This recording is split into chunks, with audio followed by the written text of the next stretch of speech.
Hello दोस्तों, स्वागत है आप सभी का मेरे चैनल पर। बिना किसी देर के इस मांगा को स्टार्ट करते हैं। लास्ट पार्ट में हमने देखा था जो डायना है ना, वो एक लड़की को देखती है जो कि एम्परर की सर्वेंट होती है और उसे शक होता है कि उसने उसके साथ नाइट स्पेंड किया है। इसलिए वो अपने भाई को बुलाती है और उससे बोलती है कि वो मेड अब मेरे कमांड के अंडर आ गई है, तुम उसे जल्दी से जल्दी छुटकारा पाओ। तभी उसका भाई उसे बोलता है कि क्या तुमने अपना माइंड लॉस्ट कर दिया है, वो मेड एम्प्रस की पैलेट की मेड है और अगर तुमने उसके साथ कुछ किया तो डायना बोलती है उसे किल मत करना, बस उसे मनी दो ताकि वो साइलेंट हो जाए और इस कैपिटल से बाहर आ जाए। क्या ये ठीक है? तो उसका भाई उससे बोलता है तुम इतने सेंसिटिव मत बनो, अगर मुझे थोड़ा सा भी प्रूफ मिला कि वो जो हिज मिसेस उसके साथ सो रही हैं तो फिर मैं तो वो बोलती है कि नहीं नहीं, तब तक बहुत ही ज़्यादा लेट हो जाएगा। तो वो यहाँ पर अपने भाई की बात सुन के डायना उसे बोलते कि नहीं नहीं, हम इतना ज़्यादा देर वेट नहीं कर सकते, हमें उससे पहले ही उसका छुटकारा पाना होगा। तभी हम देखते हैं यहाँ पर सीन कट होता है और यहाँ पर ना वो लड़की ना भाग रही होती है। यहाँ पर हम देखते हैं पीछे से ना कोई बोल होता है कि मैं तुम्हें जैसे ही कुछ होगा तो फिर से बता दूंगा। तो हम देखते हैं यहाँ पर हाना और वो लड़का जो कि असिस्टेंट है काल का वो होता है। हाना बोलती है कि हाँ, ये अच्छी बात है, अदरवाइज तो कुछ बुरा हो सकता था। और फिर ना वो सोचती है अपने मन में दूसरी एक और गर्ल जो कि लेडी पॉटर बनना चाहती है, मतलब डायना की तरह उसकी मिस्ट्रेस बनना चाहती है। और उसे पता था कि डायना उसे छुटकारा पा ही लेगी, इसलिए उन्होंने पहले ही उन्हें सही सलामत भेज दिया यहाँ से। तभी हम देखते हैं डायना ना बोले होते क्या वो गायब हो गई। तभी उसकी जो हेडमेड है वो आती है, उससे बोलते हैं कि हाँ, ऐसा लग रहा है कि उसने अपनी जो चीज़ें हैं उसे पैकअप कर लिया और वो वहाँ से भाग गई। तो डायना बोलती है सडनली ऐसा क्यों हुआ। तो फिर वो बोलती है कि शायद वो किसी से डर गई है।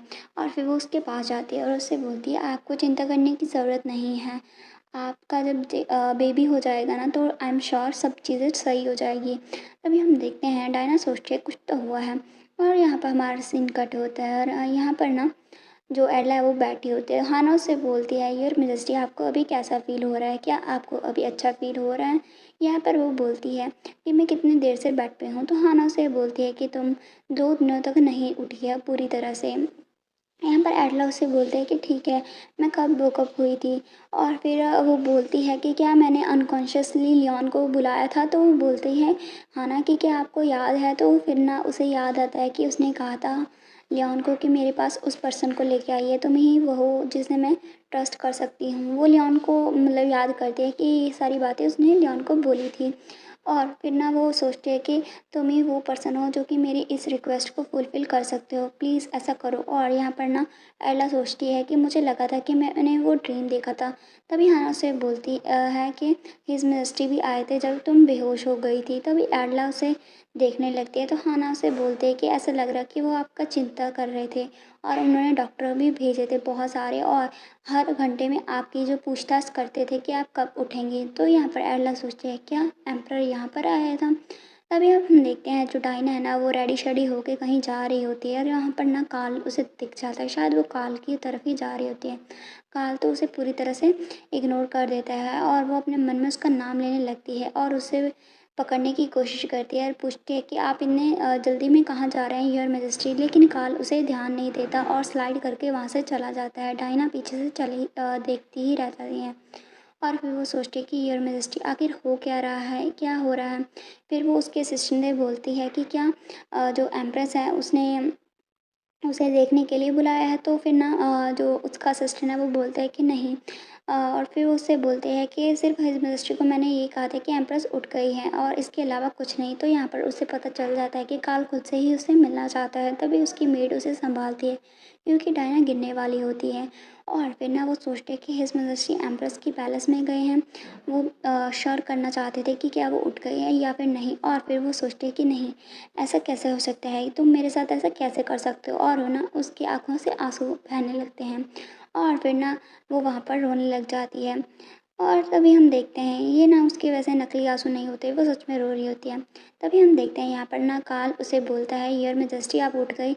और हम देखते हैं वहाँ पर ना जो एडला है वो खड़ी होती है और यहाँ पर काल उसे देख रहा होता है और वो दोनों एक दूसरे से ग्रीट करते हैं और काल उसे बोलता है कि तुम कैसा फील कर रही हो। यहाँ पर ना वो उससे बोलता है कि अभी मुझे काफ़ी अच्छा फ़ील हो रहा है और फिर वो सोचती है अपने मन में कि वो मेरे बारे में चिंता क्यों कर रहा है और सडनली मुझे देखने के लिए क्यों आया है। आखिर वो सोच क्या रहा है। यहाँ पर काल उसे बोलता है कि तुम ना सडनली बेहोश हो गई थी और फिर वो उसे बोलता है कि क्या तुम गटोर में भी ऐसा ही करती थी, मतलब अपने बारे में भी ऐसे ही बेहोश हो जाया करती थी। तो एडला उसे बोलती है नहीं।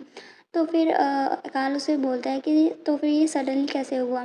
और फिर वो उसे बोलता है कि तुम अपनी ट्रीटमेंट को कंटिन्यू करना और वो साथ में चाय वगैरह पी रहे होते हैं। तो एडला उसे बोलती है ठीक है, मैं समझ गई, मैं इसे कंटिन्यू रखूँगी। और ना वो उसे थोड़ा-सा मतलब अनकंफर्टेबल सा फ़ील करती है और यहाँ पर कार्ल उसे देखता है और सोचता है कि ये सच में बहुत ज़्यादा ब्यूटीफुल है। और एडला को पता होता है कि वो उसे घूर रहा है और सोचती है कि वो मेरी ओर ऐसे क्यों देख रहा है। तभी ना जो काल है वो अभी मतलब एडला के खूबसूरती में खो जाता है और अभी उसे मतलब उसका चार्म नज़र आने लगता है और सोचता है कि उसकी आइज़ बहुत ही ज़्यादा शाइन करती हैं जैसे कि सनशाइन हो और उसके जो ब्लैक हेयर हैं सिल्क के जैसे हैं और बहुत ही ज़्यादा नोबल ब्लड वो फ़ील करती है। मुझे भी ऐसा ही फ़ील होता है और उसे इसके बारे में सोचते ही उसके चेहरे पे छोटी-सी स्माइल आ जाती है। यह पढ़ना फिर उसकी माँ की उसे उसे याद आ जाती है कि काल मेरे सन। और फिर वो उसे बोलती है कि वो तुमसे बहुत ही ज़्यादा डिफ़रेंस है। वो मतलब पुरानी एम्प्रेस को याद करता है। यहाँ पर ना वो बोलता है एडला अल्रिच। यहाँ पर ना कार्ल पूरा नाम लेता है एडला का और बोलता है एडला अल्ड्रिच। अल्ड्रिच का मतलब है कार्ल का सरनेम। तो यहाँ पर एडला उसे देखने लगती है तो कार्ल सोचता है कि हाँ हम मैरिड हैं और तुम मेरी एम्प्रेस हो। मुझे लगा था कि मैं तुम्हें हेट करता हूँ फर्स्ट टाइम में, लेकिन जब मैंने तुम्हें देखा कि तुम ऐसे क्राउड में शाइन कर रही हो, तुम्हारा अमेजिंग ऑरा जो कि एक एम्प्रेस रेडिएट करती है जो कि तुमसे पूरी तरह से आ रहा है, तब से मुझे रियलाइज़ हुआ कि मैं गलत था, मैं तुम्हें हिट कर ही नहीं सकता और अगर मैं तुम्हें ब्रेक करना चाहता तो मैं ऐसा कर सकता था। और तभी वो उसके करीब जाता है और उसके बालों को पकड़ता है और उससे बोलता है लेकिन मैं ऐसा कभी भी नहीं करूँगा। मैंने सोचा था कि मैं कभी तुम्हारे आगे बो नहीं करूँगा, ना ही तुम्हारे ऊपर स्माइल करूँगा। और फिर ना वो उसके जो बाल है उसे पकड़ के बहुत ही स्माइल से उसे किस करता है और उससे बोलता है कि मैं ग्लैड हूँ कि तुम ठीक हो। और फिर वो उसे बोलता है कि अभी मैं जा रहा हूँ तो तुम अभी रेस्ट करो और ऐसा बोल के वो वहाँ से चला जाता है। तो यहाँ पर ना एल्ला को तो कुछ भी समझ नहीं आता और सोचती है वो इसके साथ आखिर गलत है क्या। और फिर वो सोचती है कि मुझे नहीं पता क्यों उसने ऐसा किया, लेकिन मुझे इतना ज़रूर पता है कि वो अभी खुद में नहीं है। और फिर वो सोचता है कि इसने मुझे कहा था कि पास की तरह रहो, अभी वो मुझे एकदम से अपनी एम्प्रेस के नेम दे रहा है और यहाँ पर ना वो एकदम से मेरे पास आ गया है, कुछ तो गड़बड़ है। और फिर वो सोचती है कि वो ऐसे एक्ट क्यों कर रहा है। और फिर ना वो सोचती है कि मुझे ना इस तरह से उसने रिस्ट्रिक्शन के द्वारा सराउंड कर दिया था और उसकी कही बात उसे याद आती है। उसने कहा था कि तुम मेरी हो, सिर्फ मेरी। उसकी बात याद आते ही ना वो हाना से बोलती है माय लेडी, क्या हिज मिनिस्ट्री ने मुझसे कुछ कहा था जब मैं पास आउट हो रही थी। तो यहाँ पर हाना से बोलती है मेरी अपोलोजाइज़, लेकिन मिस मुझे नहीं पता, मैं वहाँ पर सिर्फ थोड़े टाइम के लिए ही थी जब एम्प्रेस आपके साथ मिलने आए थे और आपके पास थे। और फिर वो बोलती है कि योर मेजेस्टी मुझे नहीं पता क्यों, लेकिन ये क्लियर है कि हिज मेजेस्टी की जो थिंकिंग है आपके बारे में वो चेंज हो चुकी है। और फिर वो बोलती है कि क्या आपको नहीं लगता ये अच्छी बात है। तो एडला कुछ नहीं बोलती और फिर वो सोचती है नहीं, अभी भी मुझे मेरी स्ट्रेंथ गेन करने की ज़रूरत है, क्योंकि पावर ऐसी नहीं है जो मैं इस तरह से हिज मेजेस्टी से ले सकती हूँ। ये कभी भी डिसअपियर हो सकते हैं, मुझे खुद की पावर चाहिए जो कि मैं कभी भी किसी और को ना दूँ। और फिर वो सोचती है कि मतलब जो लियोन है ना वो उसने उससे पूछा था कि तुम ऑफिशियल बिच क्यों नहीं बनती हो। बिच का मतलब यहाँ पर होता है चुड़ैल वगैरह, मतलब जो कि मैजिक वगैरह करते हैं ऐसे। तो यहाँ पर ना लियोन ने उसे बोला था और यहाँ पर ना वो बोलता है कि आपको जो इम्पीरियल काउंसिल है उसके अंदर जाके ना बोलना होगा और मैं तुम्हें सपोर्ट करूँगा। और यहाँ पर ना उसकी बात सुन के ना जो एडला है वो बोलते हैं कि तुम्हें डॉक डिस्नोलन से कुछ कहना होगा और वो क्या कहती है हाना से वो हमें नहीं दिखाया जाता। तभी हम देखते हैं यहाँ पर लियोन बोलता है हर मेजेस्टी और हम देखते हैं यहाँ पर ना उसका भाई होता है और वो बोलता है कि हाँ वो उठ गई हैं, क्योंकि 3 दिन से 4 दिन से वो बेहोश थी। तभी ना लियोन उठता है, तभी ना उसका भाई उसे बोलता है कि काम डाउन रहो, तुम अभी यहाँ पर नहीं जा सकते हो। और फिर वो सोचता है कि अभी जो इम्पीरियल पैलेस की कंडीशन है वो काफ़ी ज़्यादा चेंज हो चुकी है, और उनकी रिलेशनशिप मतलब कि कार्ल और एल्डा की रिलेशनशिप भी काफ़ी ज़्यादा चेंज हो चुकी है, तो तुम्हें थोड़ा सा भी रिज़ाइन करने के लिए प्रिपेयर करना होगा। तो लियोन बहुत ही ज़्यादा सैड हो जाता है और कुछ भी नहीं बोलता। तो लियोन उसे बोलता है कि अगर तुम मेरी पोजीशन असिस्टेंट के तौर पे एम्प्रेस के बारे में बात कर रहे हो ना, तो मुझे नहीं लगता ये अभी अप्रोप्रिएट है कि मैं अभी रिज़ाइन करूँ। मुझे लगता है हमें थोड़ी देर और वेट करना होगा, और हमें टावर्स के बारे में और इन्फॉर्मेशन भी चाहिए, और हर मैजिस्ट्री ने भी कहा था कि वो हमें पूरी इन्फॉर्मेशन देंगी जो भी उन्हें पता है। तो यहाँ पर ना ड्यूक वाल्डर कुछ भी नहीं बोलता और सोचता है कि लियोन, क्या सच में यही रीज़न है जिसकी वजह से तुम गिव अप नहीं करना चाहते हो असिस्टेंट की पोजीशन से, या फिर कोई और रीज़न है? मैं नहीं चाहता कोई और रीज़न हो। यहाँ हमारा सीन कट होता है, लिनक्स के पास जाते हैं और लिनक्स को बोलता है कि डायना क्या तुम ठीक हो? और हम देखते हैं यहाँ पर ना बैठी होती है वो और बोलती है कि ब्रदर। और फिर ना हम देखते हैं डायना को जो कि काफ़ी ज़्यादा सिक सी लग रही होती है, और यहाँ पर लेनिक सोचता है कि उन्होंने कहा था कि वो सिक है, लेकिन वो तो एकदम से हेल्थी नज़र आ रही है, क्या ये पॉसिबल है? और फिर ना वो उसके पास जाता है और उससे बोलता है कि डायना क्या तुम। और फिर हम देखते हैं डायना अपने पेट पे हाथ रखते हैं और उससे बोलते हैं कि क्या तुम प्रेग्नेंट हो? तो क्या वो सच में प्रेग्नेंट है, वो तो हमें नेक्स्ट पार्ट में ही पता चलेगा। And that's it. Next part में हम देखते हैं लिनक्स उससे बोलता है कि क्या तुम श्योर हो कि तुम प्रेग्नेंट हो? तो डायना बोलती है कि हाँ, यहाँ पर हाई पॉसिबिलिटी है कि मैं प्रेग्नेंट हो सकती हूँ, और अभी 1 मंथ से भी लेस का है ये बच्चा। और आगे बोलता है कि डॉक्टर ने मुझे उसे रेगुलरली अपडेट देने के लिए कहा है कि जब भी मेरी बॉडी में कोई चेंज होगा मैं उसे रिपोर्ट करूँ। तो यहाँ पर ना लिनक्स उसका हाथ पकड़ता है और उससे बोलता है कि ये तो बहुत ही अच्छी बात है डायना। और फिर ना डायना बोलते हैं कि रिसेंटली मैंने अपनी पूरी एपेटाइट खो दी है और मुझे बहुत ही ज़्यादा मूड स्विंग्स होने लगे हैं, ये सारे सिम्टम्स प्रेगनेंसी के हैं ब्रदर। तो वो बोलता है कि हाँ डायना। और फिर ना डायना अपने मन में सोचता है कि मैं अपने सेवियर को अपने ब्याली के इनसाइड कैरी कर रही हूँ, ये बेस्ट है। और फिर वो सोचती है कि अभी पूरे टाइम के दौरान ये सभी बहुत ही ज़्यादा अच्छी चीज़ हुई है मेरे साथ। तभी ना वो बोलता है कि अगर ये ना चाइल्ड तुम्हारे अंदर बॉय है तो हम हैप्पीली अपनी लाइफ जी सकते हैं। और उसे बोलते हैं कि तुम्हें समझ में आ रहा है ना? तो वो बोलते हैं कि हाँ भाई मैं समझ गई।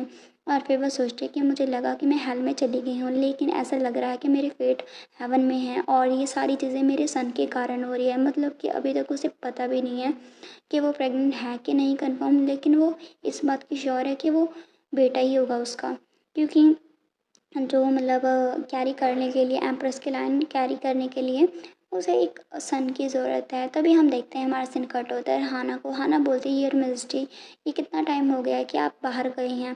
तो यहाँ पर ना वो बोलती है कि कोई बात नहीं काउंटेस, मैं थोड़ी देर बाहर जाना चाहती हूँ और देखना चाहती हूँ माहौल को। और फिर ना वो एक अपनी सर्वेंट को बोलते हैं कि तुम मेरे साथ आओ, और वो उसके साथ जाने लगती है। वो कहाँ जा रही है वो तो हमें बाद में ही पता चलेगा। अभी हम देखते हैं यहाँ पर ना वो जाती है, शायद वो टावर्स के हेड के पास जाती है, मतलब जो मजिशियन यूनिट है ना वहाँ पर, और सभी उसे ग्रीट करते हैं। तभी ना वो एक लड़के को बोलते हैं कि मैं ना यहाँ पर ना सॉकर को देखना चाहती हूँ, मुझे नहीं पता कि वो कहाँ है। वो बोलता है कि हाँ मुझे पता है कहाँ, मैं आपको लेकर चलता हूँ। और फिर वो लेकर चलता है ड्यूक डेस्पोनेल के पास। तभी हम देखते हैं वहाँ पर एक रेड हेयर वाली लड़की और एक साथ में लड़का खड़ा आता है।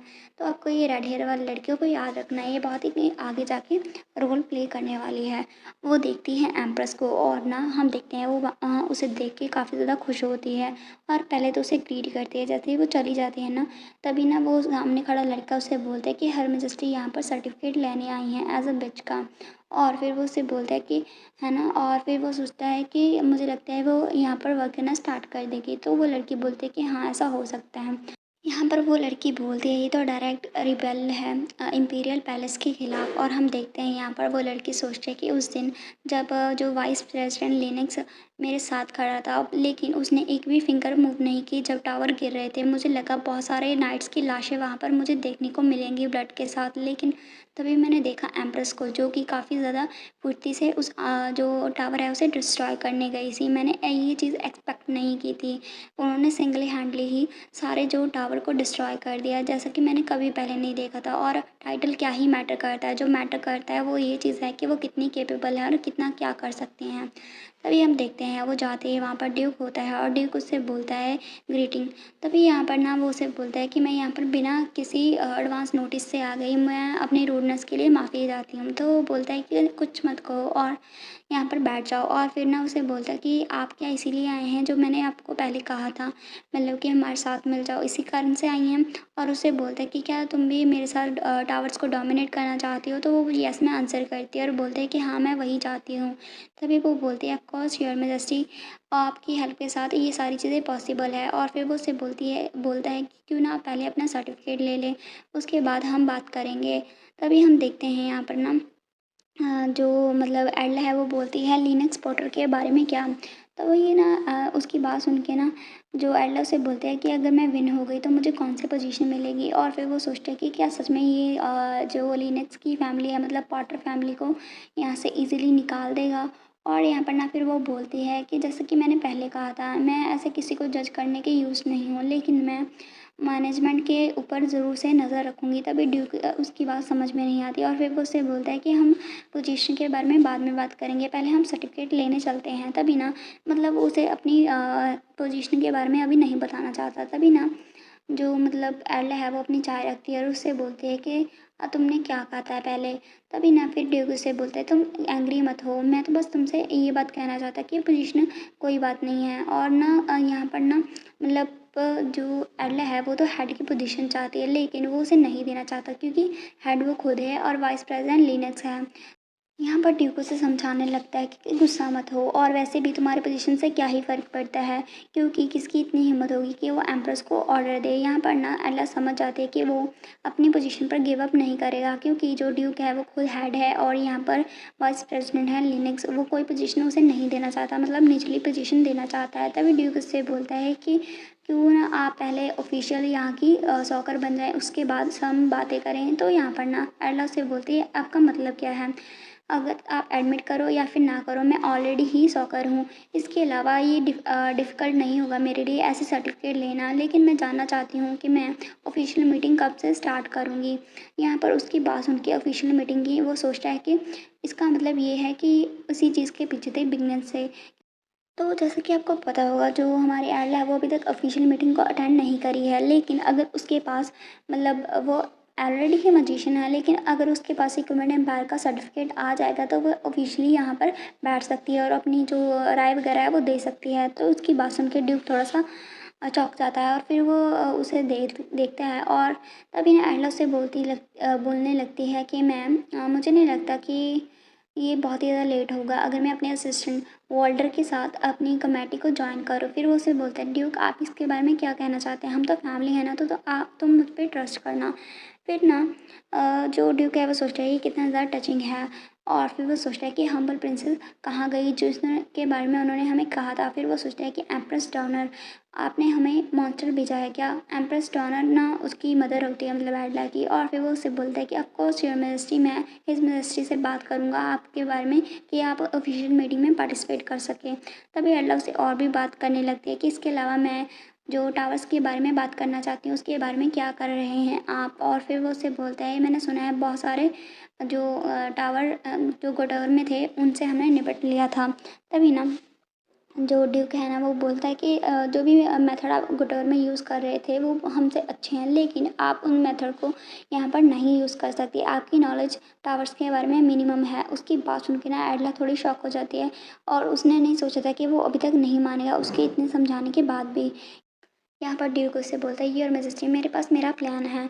जब मैंने उन्हें इम्प्लीमेंट करना शुरू किया था मुझे पता था जितना पावरफुल मैजिशियन होगा उतना ही पावरफुल सॉकर होगा। और उसे आगे बोलता है कि इसके अलावा अगर मैं सबसे पावरफुल होऊंगा तो सभी लोग मुझसे डरेंगे, ये सोसाइटी बहुत ही ज़्यादा लोअर क्लास है, सभी यहाँ पर मैजिशियन राज करेंगे।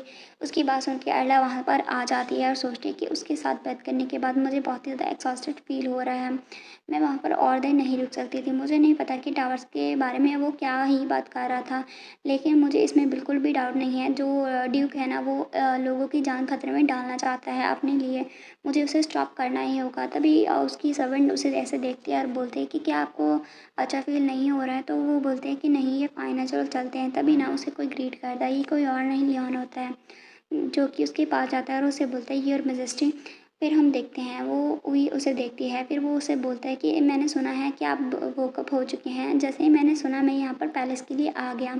और फिर वो उसे बोलता है कि लेकिन आप पैलेस के बाहर क्या कर रही हैं?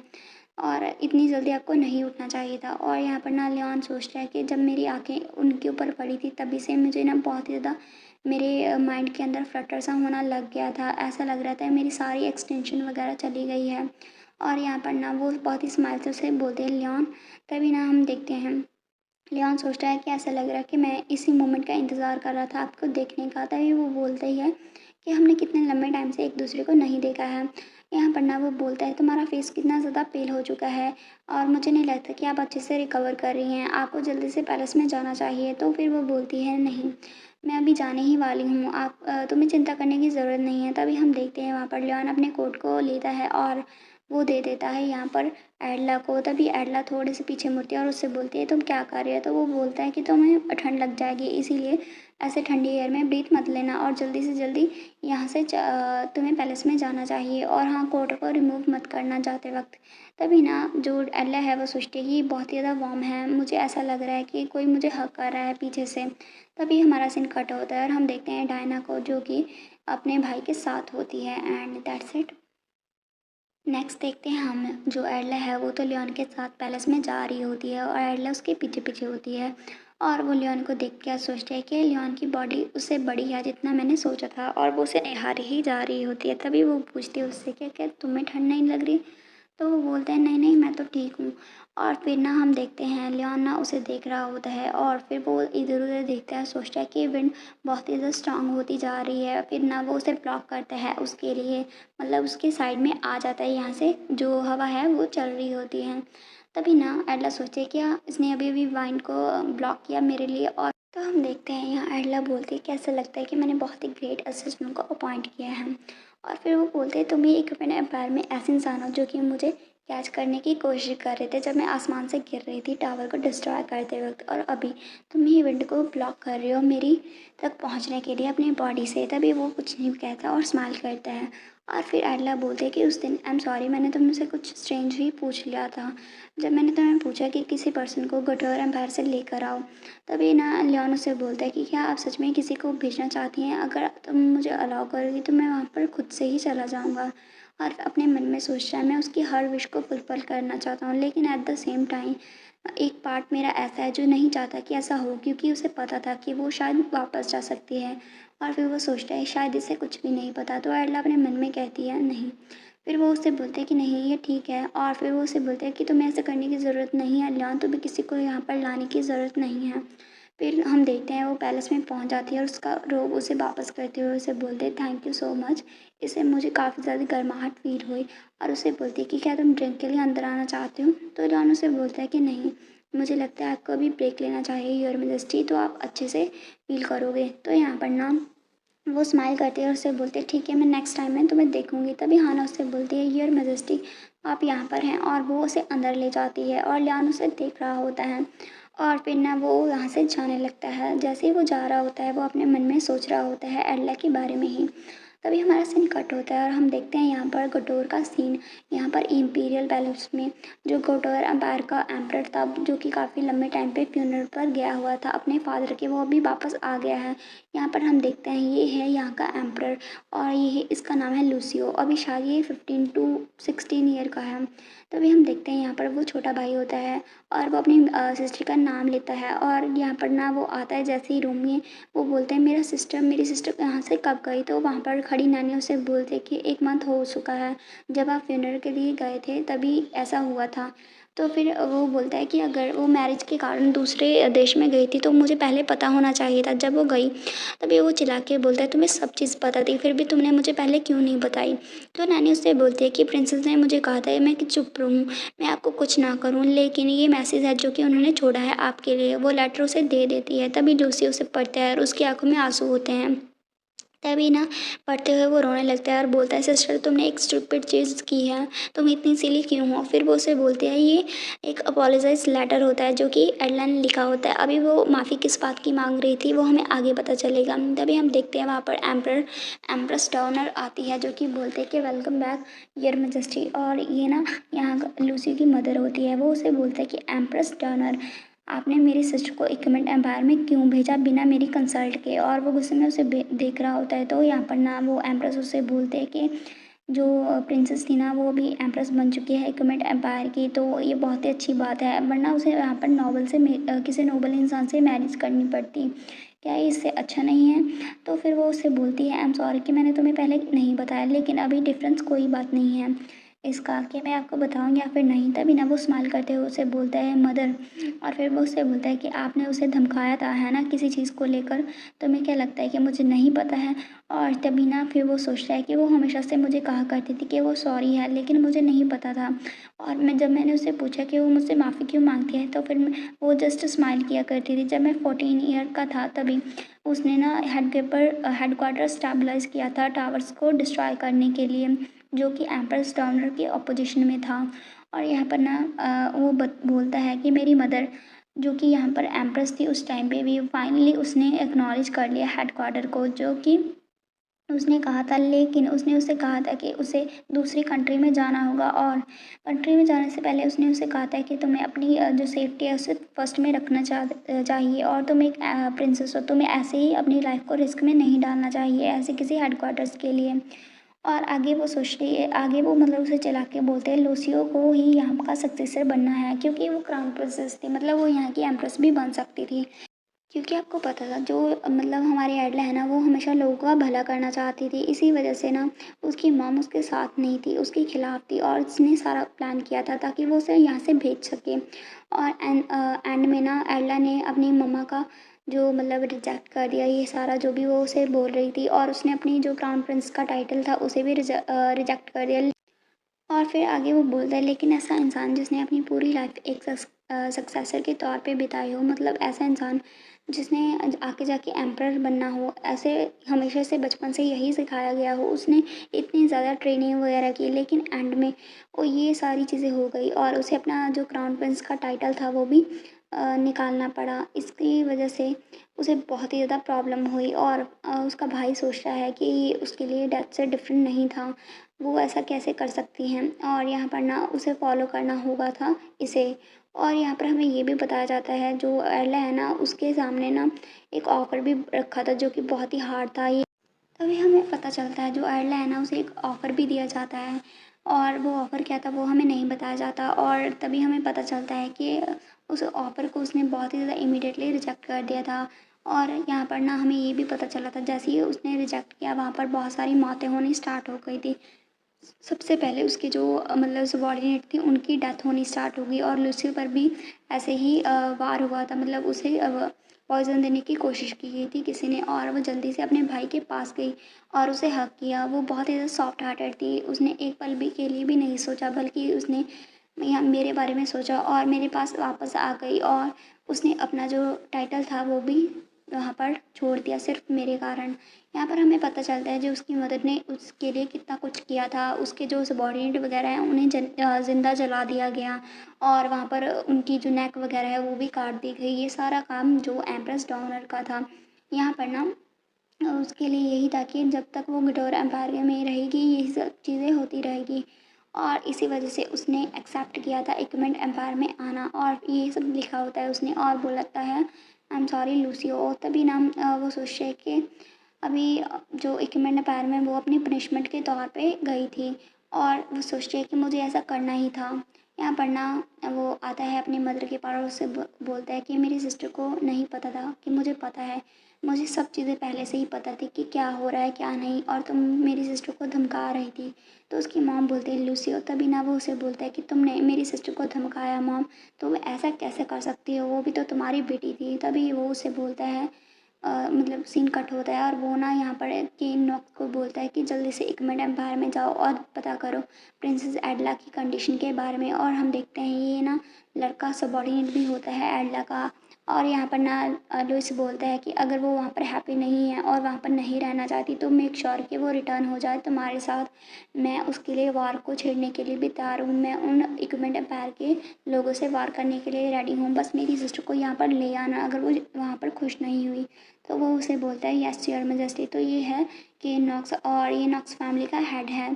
तो भी हम देखते हैं यहाँ पर हमारा सीन कट होता है, कार की ओर देखते हैं जहाँ पर ना जो हमारी डायना थी उसकी हैंडमेड आती है लॉरेन और उसे बोलती है कि योर मैजेस्टी। तो कार्ल उससे बोलता है क्या है, तो वो बोलती है कि लेडी पॉटर आपको देखना चाहती हैं। तो वो बोलता है कि वो खुद भी तो आ सकती थी, तो मैं यहाँ पर भेजने की क्या ही ज़रूरत थी। तो फिर ना वो बोलती है कि मुझे कोई आइडिया नहीं है, लेकिन उन्होंने कहा था कि वो आपको इमीडिएटली देखना चाहती हैं। उसकी बात सुन के कार्ल उसे कुछ भी नहीं बोलता। फिर थोड़ी देर बाद वो चला जाता है डायना के पास। तभी डायना उसे बोलती है योर मैजेस्टी। तभी कार्ल अपने मन में सोचता है कि उसकी वॉइस पहले से ज़्यादा फेंट हो चुकी है, उसकी ब्यूटी भी फेड होनी स्टार्ट हो गई है, ये बहुत ही ज़्यादा अनोइंग है। और उससे बोलता है कि तुम क्या चाहती हो। तो डायना उससे बोलती है कि आप मेरे पास आइए योर मैजेस्टी, और उसके पास जाके ना उसका हाथ रख देती है अपने पेट पे और उसे बोलती है योर मैजेस्टी डॉक्टर ने मुझे कहा था कि हमारा बेबी यहाँ पर है। और यहाँ पर हम देखते हैं जो कार्ल के एक्सप्रेशन चेंज हो जाते हैं और आगे ना वो काफ़ी हैप्पीली उसे बोलते हैं कि मुझे काफ़ी दिनों से अच्छा फील नहीं हो रहा था, मुझे बीमार सा फील हो रहा था, लेकिन ऐसा लग रहा है कि ये सारे प्रेगनेंसी के सिम्टम्स हैं।